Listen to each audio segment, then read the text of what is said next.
ചൂരൽമലയിലെ പാലം പൊളിഞ്ഞ് പോയതിനെ തുടർന്ന് രാത്രിയിൽ രക്ഷാപ്രവർത്തനം പൂർണ്ണമായും നടത്താനാവാത്ത ഒരു സ്ഥിതി ഉണ്ടായിരുന്നു. പക്ഷേ ഇപ്പോൾ സാഹചര്യം മാറിയിട്ടുണ്ട്, വെളിച്ചമുണ്ട്.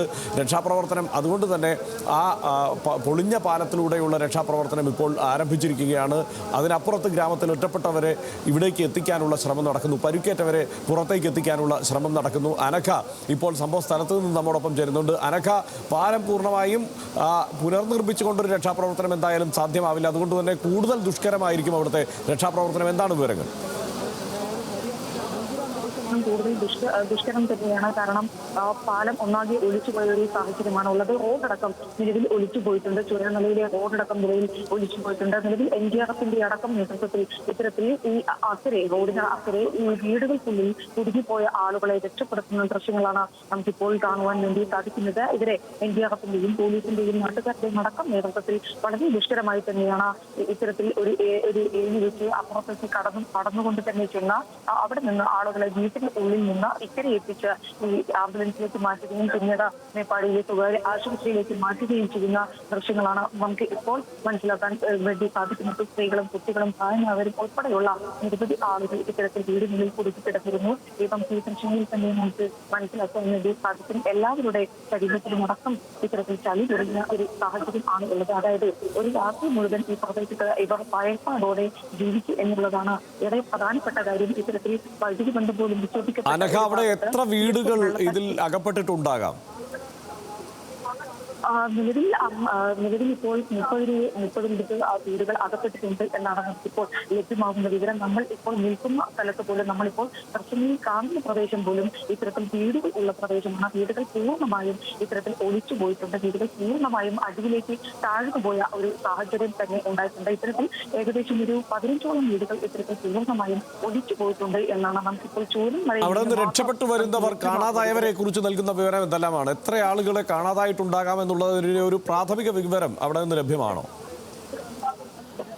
അത്തരത്തിലുള്ള ഒരു സൂചനകൾ നമുക്ക് നിലവിൽ ഇതുവരെ ലഭിച്ചിട്ടില്ല. ഏകദേശം 50ലേറെ ആളുകളെ നിലവിൽ ഇതുവരെ കാണാതായിട്ടുണ്ട് എന്നാണ് നമുക്കിപ്പോൾ ലഭ്യമാവുന്ന വിവരം. കാരണം ഈ അകപ്പെട്ടു പോയ ആളുകളെ ഇത്തരത്തിൽ ഭയപ്പാടോട് കൂടി തന്നെ എത്രയും പെട്ടെന്ന് രക്ഷപ്പെടുത്തുക എന്നുള്ള ഒരു ദൗത്യമാണ് നിലവിൽ ഇപ്പോൾ സജ്ജീകരിച്ചിട്ടുള്ളത്. അതുകൊണ്ട് അത്തരത്തിൽ അവരോട് ആരൊക്കെയാണ് അകപ്പെട്ടു പോയത് എന്നതടക്കമുള്ള കാര്യങ്ങൾ ഇത്തരത്തിൽ അറിയുവാൻ വേണ്ടി സാധിക്കില്ല, അല്ലെങ്കിൽ അവരോട് ചോദിക്കാൻ വേണ്ടി സാധിക്കാത്ത ഒരു സാഹചര്യം ആണ് ഉള്ളത്.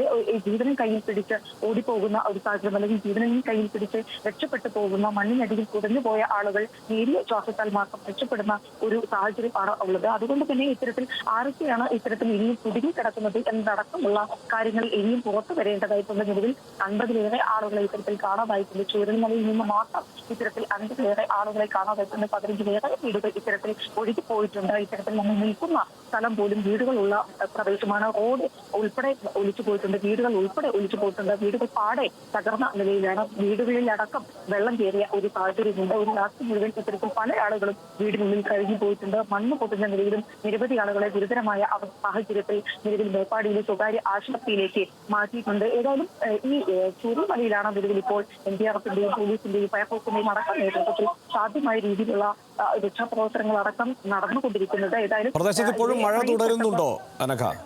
തീർച്ചയായും ഇത്തരത്തിൽ വലിയ രീതിയിലുള്ള മഴ തന്നെ ഇടവിട്ട് ശക്തമായിട്ടുള്ള മഴ തന്നെയാണ് ഈ പ്രദേശത്ത് തുടർന്നുകൊണ്ടിരിക്കുന്നത്. നമുക്കറിയാം, ഈ പ്രദേശം എന്ന് പറയുന്നത് ഒറ്റപ്പെട്ട ഒരു പ്രദേശമാണ്. റോഡ് അടക്കം ഈ റോഡിന്റെ അപ്പുറത്ത് വനത്താൽ ചുറ്റപ്പെട്ട ഒരു പ്രദേശമാണ്, തോട്ടം മേഖലയാണ്.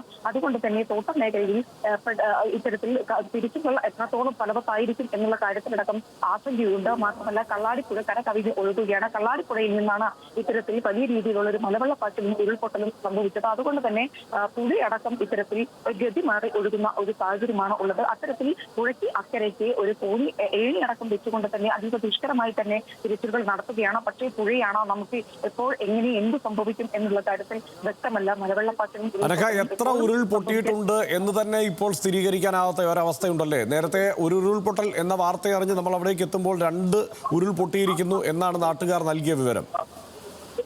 തീർച്ചയായും നേരത്തെ രാവിലെ 2 മണിയോട് കൂടിയാണ് ആദ്യത്തെ ഉരുൾപൊട്ടൽ ഈ മേഖലയിൽ സംഭവിച്ചത്. തുടർന്ന് നമ്മൾ ഈ പ്രദേശത്തേക്ക് എത്തുമ്പോഴേക്കും രണ്ടാമത്തെ ഉരുൾപൊട്ടലും ഈ മുണ്ടക്കൈ ഭാഗത്ത് ഉണ്ടായിട്ടുണ്ട്. അതുകൊണ്ട് തന്നെയാണ് ഇത്തരത്തിൽ വലിയ രീതിയിൽ ഈ തിരച്ചിലുകൾ അടക്കം അത്രയും ദുഷ്കരമായ ഒരു സാഹചര്യത്തിലേക്ക് പോകുവാനുള്ള കാരണം. ഇത്തരത്തിൽ ഉരുൾപൊട്ടിയ ഒരു സാഹചര്യമാണ്. 2 വട്ടമാണ് ഇത്തരത്തിൽ ഉരുൾപൊട്ടൽ സംഭവിച്ചത്. ഏതായാലും ഈ പ്രദേശത്തിന്റെ ഒരു തോട്ടം മേഖലയായതിനാൽ തന്നെ കാലുകൾ വെച്ചാൽ പോലും കാലുകൾ ആണ്ടു പോകുന്ന ഒരു സാഹചര്യം ആണ് ഉള്ളത്. മണ്ണിലേക്ക് ആഴത്തിൽ വെള്ളം ഇറങ്ങിക്കുന്ന വയനാടിന്റെ ഒരു മഴയുടെ പ്രത്യേകത നമുക്ക് നോക്കിയാൽ തന്നെ മനസ്സിലാക്കുവാൻ സാധിക്കും. ഇടവിട്ടുള്ള അല്ലെങ്കിൽ നേരിയ മഴകളാണ് വയനാട് ജില്ലയിൽ സാധാരണഗതിയിൽ പെയ്യുക. ഇത്തരത്തിൽ ഈ മഴ പെയ്യുമ്പോൾ ഇത് മണ്ണിനടിയിലേക്ക് ആഴ്ന്നിറങ്ങുകയും ഇത് മണ്ണ് കുതിരാൻ കാരണമാവുകയും ഈ മണ്ണ് പിന്നീട് ഒലിച്ചു പോവുകയും അത്തരത്തിൽ മണ്ണ് ഇടിയുകയും ഉരുൾപൊട്ടലിനുള്ള സാധ്യത അവിടേക്ക് എത്തിപ്പെടാനുള്ള സാഹചര്യം വളരെ പരിമിതമാണ്. വയനാട്ടിലേക്ക് പ്രത്യേകിച്ച് തന്നെ ഇപ്പോൾ താമരശ്ശേരിയിലടക്കം ചുരം അടഞ്ഞിട്ടുണ്ട്. അവിടേക്ക് വാഹനങ്ങൾ കടന്നു പോകാനാവാത്ത ഗതാഗത തടസ്സം നേരിടുന്നുണ്ട്. ഇതൊക്കെ രക്ഷാപ്രവർത്തനത്തെ ഏതെങ്കിലും തരത്തിൽ ബാധിക്കുന്നുണ്ടോ?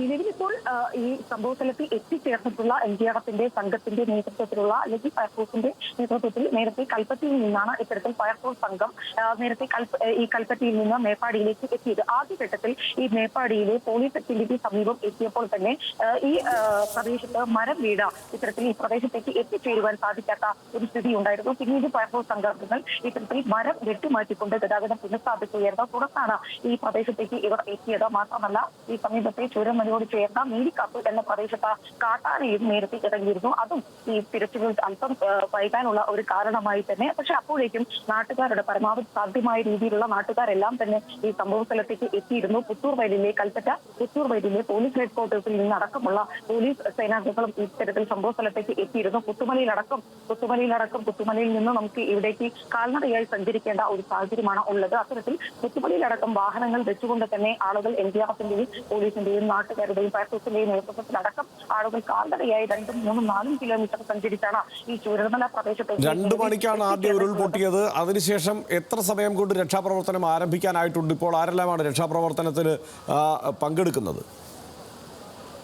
2 മണിക്ക് ആദ്യമായി തന്നെ ഈ ചൂരൽമല അല്ലെങ്കിൽ മുണ്ടക്കയിൽ 2 മണിക്കാണ് ഉരുൾപൊട്ടൽ ഉണ്ടായത്. പിന്നീട് ഏകദേശം ഒരു 4 മണിയോട് കൂടി അല്ലെങ്കിൽ 3:30 കൂടി തന്നെയാണ് രണ്ടാമത്തെ ഉരുൾപൊട്ടൽ ഉണ്ടായത്. ആദ്യഘട്ടത്തിൽ ഈ ആദ്യത്തെ ഉരുൾപൊട്ടൽ ഉണ്ടായപ്പോൾ തന്നെ നാട്ടുകാർ ഈ കാര്യങ്ങൾ അറിഞ്ഞുകൊണ്ട് തന്നെ നാട്ടുകാരുടെ നേതൃത്വത്തിലാണ് ആദ്യഘട്ടത്തിൽ ഇത്തരത്തിൽ രക്ഷാപ്രവർത്തനങ്ങൾ സജ്ജീകരിച്ചിട്ടുള്ളത്. തുടർന്ന് പെട്ടെന്ന് തന്നെ ഈ പോലീസിന്റെയും ഫയർഫോഴ്സിന്റെയും അംഗങ്ങൾ അടക്കം ഈ സംഭവ സ്ഥലത്തേക്ക് എത്തി. പിന്നീട് ഫയർഫോഴ്സിന്റെയും നാട്ടുകാരുടെയും അടക്കം സംയുക്തമായുള്ള നേതൃത്വത്തിലാണ് ഇത്തരത്തിൽ തിരച്ചിലുകൾ നടന്നത്. പിന്നീട് 2ാം ഘട്ടം എത്തിയപ്പോൾ തന്നെ ഇത്തരത്തിൽ കൽപ്പറ്റയിൽ നിന്ന് NDRFന്റെ ഒരു ടീമും കൂടി ഈ സംഭവ സ്ഥലത്തേക്ക് എത്തിച്ചേരുന്ന ഒരു സാഹചര്യം ഉണ്ട്. ഏതായാലും വയനാട് ജില്ലയിൽ നമ്മൾ നേരത്തെ പറഞ്ഞതുപോലെ തന്നെ ഈ വയനാട് ജില്ലയിൽ കൽപ്പറ്റയുടെ പല ഭാഗങ്ങളിലും മേപ്പാടിയിലേക്ക് വരുന്ന പല ഭാഗങ്ങളിലും നിലവിൽ വെള്ളം കയറി ഗതാഗതം തടസ്സപ്പെട്ട ഒരു സാഹചര്യം ഉണ്ട്. കൽപ്പറ്റയിൽ നിന്ന് മേപ്പാടിയിലേക്ക് വരുന്ന വഴി പുത്തൂർ വയലിൽ തോട്ടിൽ നിന്ന് വെള്ളം കയറി ഗതാഗതം പൂർണ്ണമായും സ്തംഭിച്ച ഒരു സാഹചര്യം ആണ് ഉള്ളത്. ഇത്തരത്തിൽ ആ പ്രദേശം പൂർണ്ണമായും ഒറ്റപ്പെട്ട അല്ലെങ്കിൽ മേപ്പാടിയിലേക്ക് കടക്കുവാൻ വേണ്ടി പിന്നീടുള്ളത് ഈ മേപ്പാടിയിലേക്ക് പിന്നീട് നമുക്ക് എത്തുവാനുള്ളത് ചുണ്ട ഭാഗത്ത് നിന്ന് മേപ്പാടിയിലേക്ക് എത്തുവാനുള്ള മറ്റൊരു വഴിയായിരുന്നു. ആ വഴിയും നിലവിൽ ഇപ്പോൾ വെള്ളം കയറുന്നതിനെ തുടർന്ന് ഗതാഗതം സ്തംഭിച്ചിട്ടുണ്ട്. മറ്റൊന്ന് മുട്ടിൽ വഴി മേപ്പാടിയിലേക്ക് എത്തുവാനുള്ള വഴിയായിരുന്നു. ആ വഴിയും നിലവിൽ ഇപ്പോൾ നമുക്ക് വെള്ളം കയറുന്നതിനെ തുടർന്ന് ഗതാഗതം സ്തംഭിച്ചിട്ടുണ്ട് എന്നാണ് നമുക്ക് അറിയുവാൻ വേണ്ടി സാധിക്കുന്നത്. അതായത് മേപ്പാടിയിലേക്ക് എത്തിച്ചേരുവാനുള്ള ഈ 3 വഴികളും നിലവിൽ അടഞ്ഞിരിക്കുന്നു. അതായത് ഈ കൽപ്പറ്റ മേഖലയിൽ നിന്നടക്കമുള്ള അല്ലെങ്കിൽ പുറത്തു നിന്നുള്ള ആളുകൾക്കടക്കം ഇത്തരത്തിൽ മേപ്പാടിയിലേക്ക് എത്തുവാനുള്ള സാഹചര്യം തന്നെ അടയുന്ന ഒരു സാഹചര്യം ആണ് നിലവിൽ ഉള്ളത്. ഏതായാലും ഇതിനെല്ലാം അതിജീവിച്ചുകൊണ്ട് തന്നെയാണ് ഇത്തരത്തിൽ രക്ഷാപ്രവർത്തനങ്ങൾ ഏകോപിപ്പിച്ചുകൊണ്ട് തന്നെ മുന്നോട്ട് പോകുന്നത്. ഈ മേപ്പാടിയിൽ നിന്ന് മുണ്ടക്കൈ ചുരൽമല ഭാഗങ്ങളിലേക്ക് പോകുന്ന റോഡ് ഒരു ഒറ്റ റോഡാണ്. അതായത് മുണ്ടക്കയുടെ അപ്പുറം എന്ന് പറയുന്നത് വനമേഖലയാണ്. ഇത്തരത്തിൽ നിലമ്പൂർ കാടുകളാണ് ഈ മുണ്ടക്കയുടെ അപ്പുറം എന്ന് പറയുന്നത്. ചുരൽമല കടന്നു വേണം മുണ്ടക്കൈ എന്ന് പറയുന്ന ഈ പ്രദേശത്തേക്ക് നമുക്ക് കടന്നു പോകാൻ. അതായത് ഈ മേപ്പാടി ചുരൽമല മുണ്ടക്കൈ എന്ന് പറയുന്നത് മേപ്പാടി ഗ്രാമപഞ്ചായത്തിന്റെ ഒരു അറ്റമാണ്. വനമേഖലയോട് ചേർന്ന ഒരു ഭാഗമാണ്. തീർച്ചയായും പുത്തുമലയ്ക്ക് അടുത്ത് തന്നെയാണ് ഈ ഉരുൾപൊട്ടിയിരിക്കുന്നത്. വളരെ കുറച്ച് ദൂരം മാത്രമേ അവിടേക്കുള്ളൂ. മുമ്പ് അങ്ങനെ ഒരു ഉരുൾപൊട്ടിയ സാഹചര്യമുണ്ട്. അതുകൊണ്ട് തന്നെ ഇങ്ങനെ ഒരു മഴയുള്ള സാഹചര്യത്തിൽ കാലാവസ്ഥ പ്രതികൂലമായ സാഹചര്യത്തിൽ എന്തെങ്കിലും തരത്തിലുള്ള മുന്നറിയിപ്പ് അവിടെ ഉണ്ടായിരുന്നോ? നിലവിൽ ഈ പ്രദേശത്ത് കഴിഞ്ഞ 2-3 ദിവസങ്ങളായി തന്നെ ഈ പ്രദേശത്ത് പുത്തുമല, മേപ്പാടി, കള്ളാടി, ചൂരൽമല, മുണ്ടക്കി തുടങ്ങിയ പ്രദേശങ്ങളിൽ ശക്തമായിട്ട് ഇടവിട്ടുള്ള ശക്തമായ മഴ തന്നെയായിരുന്നു ലഭിച്ചുകൊണ്ടിരിക്കുന്നത്. അതുകൊണ്ട് തന്നെ ഇത്തരത്തിൽ ഈ പ്രദേശങ്ങളിൽ നിന്ന് ആളുകളെ ക്യാമ്പുകളിലേക്ക് അടക്കം മാറ്റി താമസിപ്പിച്ച ഒരു സാഹചര്യം ഉണ്ടായിരുന്നു. പുഞ്ചിരിമട്ടം കോളനിയിൽ നിന്നടക്കം നിരവധി കുടുംബങ്ങളെ ഇത്തരത്തിൽ ക്യാമ്പുകളിലേക്ക് മാറ്റി പാർപ്പിച്ചിരുന്നു. നമുക്ക് ഈ വെള്ളരിമല ചൂരൽമലയിലെ വെള്ളരിമല ഗവൺമെന്റ് ഹയർ സെക്കൻഡറി സ്കൂളിലേക്കാണ് ഇത്തരത്തിൽ ആളുകളെ മാറ്റി പാർപ്പിച്ചുകൊണ്ടിരിക്കുന്നത്.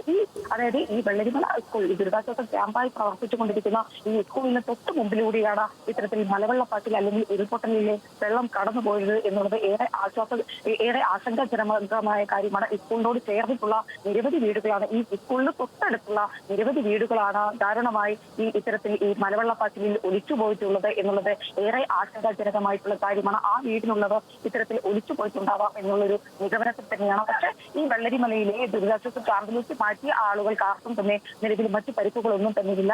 പക്ഷേ സ്കൂളിന്റെ മേലേക്കും ഇതുപോലെ തന്നെ വലിയ ശക്തിയിൽ ഉരുളൻ കല്ലുകളും അതുപോലെ തന്നെ വലിയ രീതിയിൽ മരങ്ങളും വന്നടിഞ്ഞ ഒരു സാഹചര്യം ഉണ്ടായിരുന്നു. അതായത് ഈ മേപ്പാടിയിലെ ഈ മുണ്ടക്കി ഭാഗത്തുള്ള മലയോര മേഖലകളിൽ നിന്ന് ശക്തമായ ഒരു മലവെള്ളപ്പാച്ചിലാണ് ഈ പ്രദേശത്തേക്ക് ഉണ്ടായത്. അതിശക്തമായ ഒഴുക്കിൽ മരങ്ങളും ഇത്തരത്തിൽ കല്ലുകളും അടക്കം ഒലിച്ചു വന്നിറങ്ങി ഇത്തരത്തിൽ വീടുകളടക്കം ഒലിച്ചുപോയ ഒരു സാഹചര്യം ആണ് നിലവിൽ ഉണ്ടായിട്ടുള്ളത്. നമ്മൾ കഴിഞ്ഞ 2 ദിവസങ്ങളായി നമ്മൾ റിപ്പോർട്ട് ചെയ്തുകൊണ്ടിരുന്ന ഒരു കാര്യമാണ്. അവിടെ ഇപ്പോ നാട്ടുകാർക്ക് ആ പ്രദേശവാസികൾ ആരൊക്കെയുണ്ട്, കാണാതായവർ ആരൊക്കെയുണ്ട് എന്നുള്ളത് സംബന്ധിച്ച് ഏകദേശം ധാരണ കാണും. പക്ഷേ ഒരു വിനോദസഞ്ചാര മേഖല കൂടിയാണല്ലോ. അത്തരം വിനോദസഞ്ചാര കേന്ദ്രങ്ങളോ അത്തരത്തിൽ ടൂർ റിസോർട്ടുകളോ ഒക്കെ ഉള്ള ഒരു പ്രദേശമാണോ അത്? അതായത് വയനാട് ജില്ലയിൽ തന്നെ ഏറ്റവും അധികം ടൂറിസ്റ്റ് കേന്ദ്രങ്ങൾ സ്ഥിതി ചെയ്യുന്ന ഒരു ഗ്രാമപഞ്ചായത്താണ് മേപ്പാടി എന്ന് പറയുന്നത്. അതിൽ തന്നെ ഏറ്റവും ഭംഗിയുള്ള ഒരു പ്രദേശം കൂടിയാണ് ഇത്തരത്തിൽ പുത്തുമല, കള്ളാടി ഉൾപ്പെടെയുള്ള ചൂരൽമല, മുണ്ടക്കൈ ഉൾപ്പെടെയുള്ള പ്രദേശങ്ങൾ. അതുകൊണ്ട് തന്നെ നിരവധി ഹോം സ്റ്റേകളും റിസോർട്ടുകളും അടക്കം ട്രക്കിംഗ് കേന്ദ്രങ്ങളും അടക്കം ഈ പ്രദേശത്ത് പ്രവർത്തിക്കുന്നുണ്ട്. പക്ഷേ ഇന്നലെ ഇത്തരത്തിൽ ഗ്രാമപഞ്ചായത്ത് ഇത്തരത്തിൽ മേപ്പാടി ഗ്രാമപഞ്ചായത്തിന് കീഴിലുള്ള റിസോർട്ടുകളും ഹോം സ്റ്റേകളും അടയ്ക്കുവാൻ വേണ്ടി ഒരു ഉത്തരവ് മേപ്പാടി ഗ്രാമപഞ്ചായത്ത് ഉത്തരവിട്ടിരുന്നു. അതിന് പിന്നാലെ തന്നെ 900 കണ്ടി ഉൾപ്പെടെയുള്ള സ്വകാര്യ മേഖലകളിലേക്കുള്ള ട്രക്കിങ്ങുകളും 900 കണ്ടിയിലേക്കുള്ള പ്രവേശനങ്ങൾ അടക്കം നിരോധിച്ചുകൊണ്ട് ജില്ലാ ദുരന്ത നിവാരണ അതോറിറ്റിയുടെ ചെയർപേഴ്സൺ കൂടിയായ ജില്ലാ കളക്ടറും ഉത്തരവിട്ടിരുന്നു. ഇതിന് പിന്നാലെയാണ് ഇത്തരത്തിലുള്ള റിസോർട്ടുകളും ഹോം സ്റ്റേകളും 900 കണ്ടി ഉൾപ്പെടെയുള്ള പ്രവേശനങ്ങളിലേക്കുള്ള നിരോധനവും അടക്കം നിലനിൽക്കുന്ന ഒരു സാഹചര്യത്തിലാണ് നിലവിൽ ഇപ്പോൾ ഇത്തരത്തിൽ വലിയ രീതിയിലുള്ള ഒരു ഉരുൾപൊട്ടൽ സംഭവിച്ചിട്ടുള്ളത്. പക്ഷേ ഇത്തരത്തിൽ നിലവിൽ അതുകൊണ്ട് തന്നെ ഇത്തരത്തിൽ നിരവധി ടൂറിസ്റ്റുകൾ ഈ പ്രദേശത്ത് നിലവിൽ ഉണ്ടാവില്ലായിരിക്കാം എന്നുള്ളൊരു പ്രതീക്ഷയിൽ തന്നെയാണ് ജില്ലാ ഭരണകൂടവും ഗ്രാമപഞ്ചായത്ത് അധികൃതർ, തദ്ദേശ സ്വയംഭരണ സ്ഥാപനങ്ങളുടെ അധികൃതരടക്കം വ്യക്തമാക്കുന്നത്.